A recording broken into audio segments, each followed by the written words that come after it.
आप सभी का मेरे यूट्यूब चैनल एसएससी नगर में स्वागत है। तो जो एसएससी सीएचएसएल 2019 के डिस्क्रिप्टिव का एग्ज़ाम हुआ था, उसमें मेरा जो पेपर है वो मैंने आरटीआई को तो मंगवा लिया है। आप देख सकते हैं मेरा नेम्स अरविंद। और मार्क्स जो है मुझे एसे में 36 मिला और लेटर में 37 मिला।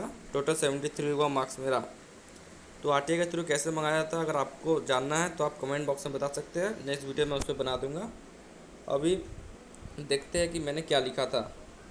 तो क्वेश्चन आप सबको पता है कि फ्रीडम ऑफ स्पीच पे आया था, कॉन्स्टिट्यूशन प्रोविज़न और पब्लिक डिबेट।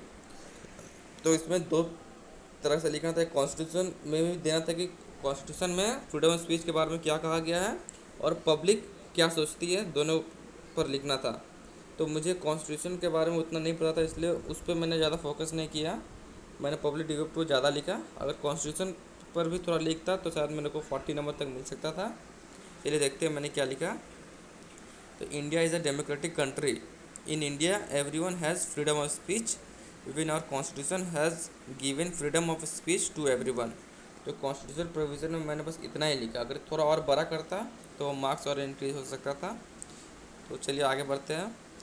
दो freedom of speech is given in India, there is always a public debate about should freedom of speech be absolute और there should be some restrictions. तो मैंने ये दे दिया है कि डिबेट्स के स्टार्ट में कि क्या फ्रीडम ऑफ स्पीच एब्सोल्यूट होना चाहिए या उसमें कुछ रेस्ट्रिक्शन होना चाहिए। दोनों चीज़ पर मैं थोड़ा पॉइंट पे बड़ा करूँगा।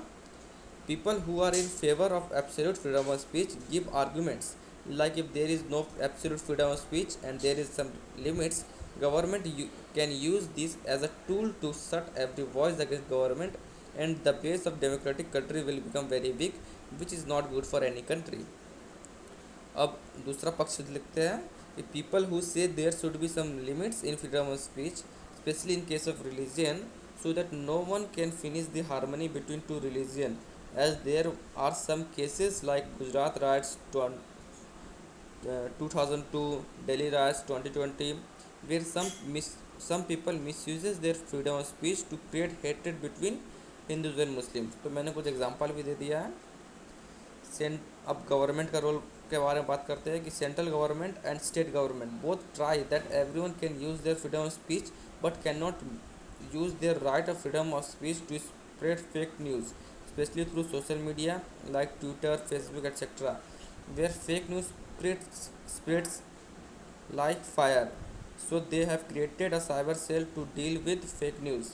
There is courts to give punishment to those who misuse their freedom of speech. तो गवर्नमेंट का रोल के बारे में बात कर दिया मैंने। अब आम आदमी का रोल के बारे में भी मैंने लिखा है कुछ। As there is nothing absolute in the world, so central government and state government must collaborate to spread awareness about the value of freedom of speech in right direction. There should strict law against those who spread fake news. It is due duty of not only the government but every responsible citizen of India to use their rights for betterment of India.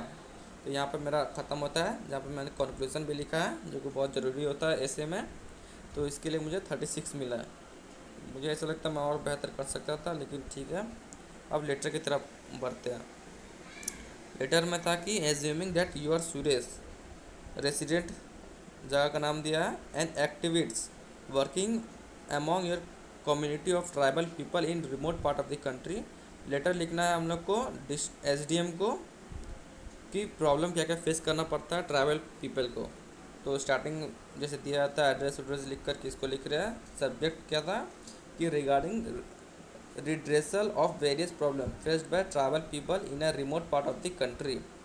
Respected sir, फिर start करता हूँ मैं कि I Suresh am an activist working among the community of the tribal people in the remote part of the country. तो यहाँ तक तो question में ही था, तो वही पर डिक्टो मैंने लिख दिया। लेटर में यही फ़ायदा होता है कि बहुत चीज़ आपको क्वेश्चन में ही दे दिया जाता है, इससे लेटर बहुत ईजी होता है लिखना।